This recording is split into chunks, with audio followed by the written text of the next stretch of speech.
প্রশ্ন হলো, নবুয়তের পূর্বে রাসূল আকরাম সাল্লাল্লাহু আলাইহি সাল্লাম কোন ধর্ম পালন করতেন? গুরুত্বপূর্ণ প্রশ্ন। নবুয়তের পূর্বে আমাদের প্রিয় নবী সাল্লাল্লাহু আলাইহি সাল্লামের ধর্ম কি ছিল? যদি বলেন যে কোন ধর্মে অনুসরণ করতেন না, তাহলে নাউজুবিল্লাহ, উনি কি ধর্মহীন ছিলেন নাকি? উনি নবী হয়েছেন কত বছর বয়সে?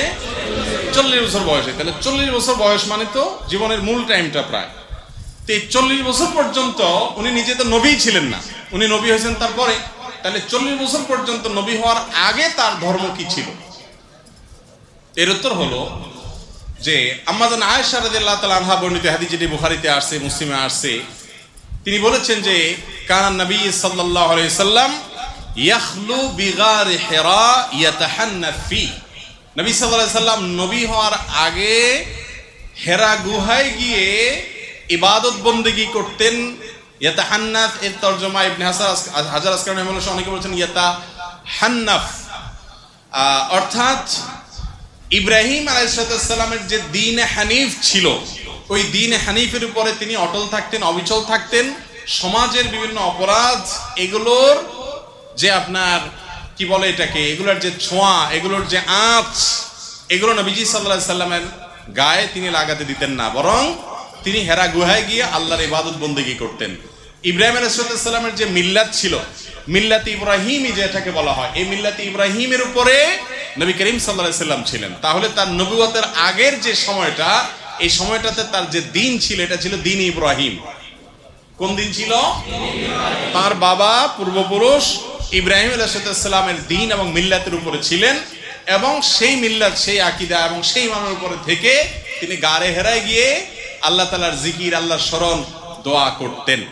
নবী করিম সাল্লাল্লাহু আলাইহি সাল্লাম মক্কায় জন্ম হয়েছে, তার মক্কায় বড় হয়েছেন, 40টা বছর নবী হওয়ার আগ পর্যন্ত এখানে কাটিয়ে দিয়েছেন।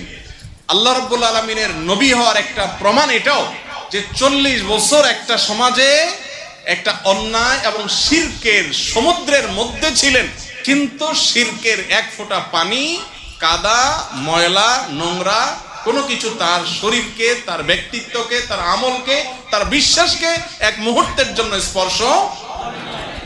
এটা সম্ভব শুধুমাত্র তার বেলাতে, যাকে রক্ষা করেছেন স্বয়ং আল্লাহ। তার নবী মুহাম্মদ সাল্লাল্লাহু আলাইহি সাল্লাম মক্কায় সবাই যখন মূর্তি পূজা করে, সবাই যখন শিরক করে, সবাই যখন শিরকের ভিতরে নিমজ্জিত, সবাই যখন বিভিন্ন জাহিলি যুগের কর্মকাণ্ডে নিমজ্জিত, গোটা সমাজ একদিকে যাবে, একটা মানুষ স্রোতের বিপরীতে একা একা টিকে থাকবে, কেউ তাকে ওয়াজ নসিহত করে কনভিন্স করছে, এরকমও না। এটা হতে পারে শুধুমাত্র কিসের মাধ্যমে? আল্লাহ তাআলার হেফাজতের মাধ্যমে। তো নবী হওয়ার আগে তিনি মক্কার মানুষদের এই শিরকপূর্ণ যে দিন, এটার অনুসারী ছিলেন। তিনি ছিলেন ইব্রাহিম আলাইহিস সালামের মিল্লাতের কি ইমাম আল্লামা আলুসি রাহিমাহুল্লাহ সহ বিশ্ববিখ্যাত মুফাসসির, মুহাক্কিক, উলামা ইকরাম এই কথাই বলেছেন যে তার আগের যে জীবন ছিল অ্যানালাইসিস করলে দেখা যায় যে তিনি দ্বীনে হানিফের উপর ছিলেন। তিনি যদি নিজে নবী হওয়ার আগে এক মুহূর্তের জন্য অন্যদের দেখা দেখি বাচ্চা কালেও যদি অন্তত শিরকের কাজ করতেন, নাউজুবিল্লাহ, তাহলে শিরকের বিরুদ্ধে তিনি যখন তাওহীদের দাওয়াত দিয়েছেন, মক্কার মানুষ বলতো যে তুমি নিজেই তো একসময় করতা, ঠিক না ঠিক?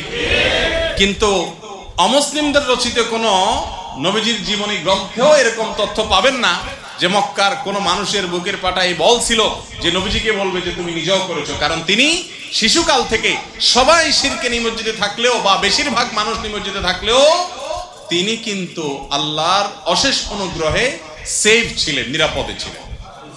তার আপন দাদা, তিনি মক্কার কুরাইশদের নেতা ছিলেন, যারা মূর্তি পূজা করতো তাদের লিড দিতেন।